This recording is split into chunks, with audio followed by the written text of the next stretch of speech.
మన ప్రభువును రక్షకుడైన యేసుక్రీస్తు నామములో మీ అందరికీ శుభాలు. మరలా చాలా దినాల తర్వాత, నెలల తర్వాత మీ మధ్యలోనికి దేవుని యొక్క వాక్యంతో రావడం ఎంతో సంతోషకారణంగా ఉంది. మొట్టమొదటిగా మీ అందరికీ కూడా నూతన సంవత్సర శుభాకాంక్షలు తెలియజేస్తా ఉన్నాం. మీ అందరూ బాగున్నారా? దేవుని కృపలో వర్ధిల్లుతా ఉన్నారా? ఈ నూతన సంవత్సరంలో ఒక తీర్మానాన్ని తీసుకోవాలని ప్రభు మిమ్మల్ని ప్రేరేపించే రీతిగా దేవుని కొరకు గొప్ప కార్యాలు చేసేవారిగా మీరు ఉండాలని దేవుడు ఆశపడతా ఉన్నాడు. అయితే మీరు ఈ నూతన సంవత్సరంలో ఏం తీర్మానం చేసుకున్నారు?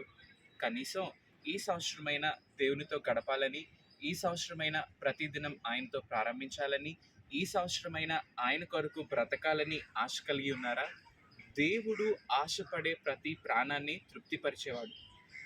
ఈరోజు చాలాసార్లు మన జీవితంలో మనకున్నటువంటి పని పాటలను అనుసరించి నాకు టైం లేదు ప్రవ్వా, నాకు ఇది లేదు ప్రవ్వా, అది లేదు ప్రవ్వా అని చెప్పి ఆలోచన చేస్తూ ఉంటాం. కానీ మీరు నిజముగా ఆశ కలిగిన వారైనట్లయితే దేవుడు ఎలాంటి వారినైనా వాడుకోగల సమర్థుడు. హల్లెలూయా.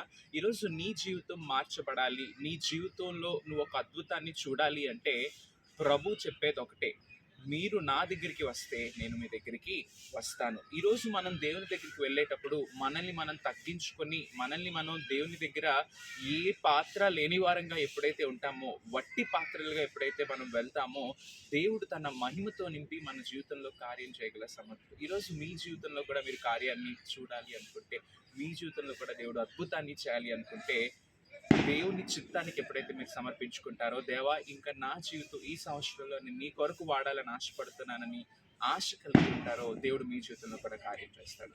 ఈ యొక్క చిన్న సందేశాన్ని మీ మధ్య విడిచి వెళ్తా ఉన్నాను. కళ్ళు మూసుకుందాం, చిన్న ప్రార్థన చేద్దాం.